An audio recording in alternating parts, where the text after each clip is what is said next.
L'histoire de Nike est l'une des plus fascinantes du monde des affaires, de ses débuts modestes à son ascension en tant que géant mondial de l'industrie du sport. Nike, à l'origine appelé Blue Ribbon Sports, a été fondé en 1964 par Bill Bowerman, un entraîneur d'athlétisme à l'université de l'Oregon, et Phil Knight, son ancien élève. Ils ont commencé par importer des chaussures de course japonaises, en particulier les modèles de la marque Onitsuka Tiger, qui deviendra plus tard Asics, pour les vendre aux États-Unis. Au départ, les deux hommes vendèrent les chaussures à partir du coffre de la voiture de Knight lors de compétitions sportives. Leur partenariat était basé sur l'idée de révolutionner l'industrie des chaussures de sport en combinant qualité et performance. En 1971, après plusieurs années de collaboration avec Onitsuka, les relations entre les deux sociétés se sont détériorées. Bowerman et Knight ont donc décidé de créer leur propre marque de chaussures. Ils ont ainsi choisi le nom Nike inspiré de la déesse grecque de la victoire et ont créé le logo emblématique Swoosh, conçu par la graphiste Caroline Davidson pour la modique somme de $35. Leurs premières chaussures ont été lancées sur le marché en 1972, avec un petit succès initial. Cependant, l'élément clé qui allait propulser Nike au sommet est l'innovation, en particulier la Sacknoshoe, technologie de la semelle à coussin d'air, qui est apparue au début des années 90 avec le modèle Nike Air. Dans les années 1980, Nike a fait une percée décisive dans le marché mondial en s'associant avec des athlètes de renom, notamment Michael Jordan. En 1984, Nike signe un contrat avec Jordan pour créer la ligne Air Jordan, qui deviendra l'une des séries de chaussures les plus emblématiques et rentables de l'histoire.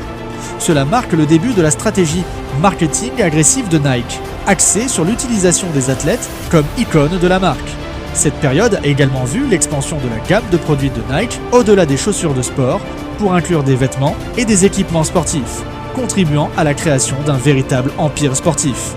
Dans les années 1990 et 1000, Nike a continué d'investir dans l'innovation, en développant des technologies comme Nike Fly Knit, Nike Dri Fit et Nike Plus, une plateforme numérique qui reliait les athlètes et les coureurs via des appareils connectés.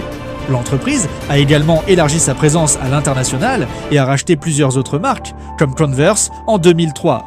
L'autre aspect essentiel de l'ascension de Nike a été sa capacité à répondre aux besoins et attentes des consommateurs, en particulier avec ses campagnes publicitaires percutantes et ses partenariats avec des célébrités et des sportifs célèbres. La marque a également su faire face à la concurrence, en restant toujours à l'avant-garde de la mode et de la technologie sportive. Aujourd'hui, Nike est l'une des marques les plus reconnaissables au monde, avec un chiffre d'affaires dépassant les 40 milliards de dollars par an. Elle domine non seulement le marché des chaussures et des vêtements de sport, mais aussi l'industrie de la culture populaire, en s'associant à des événements majeurs comme les Jeux Olympiques, la Coupe du Monde de football, et en créant des partenariats avec des figures de la musique et du cinéma, tels que LeBron James, Serena Williams, Kanye West et bien d'autres.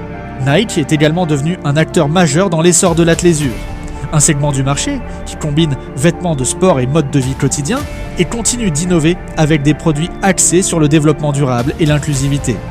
L'histoire de Nike est celle de l'innovation, du travail acharné et du marketing visionnaire.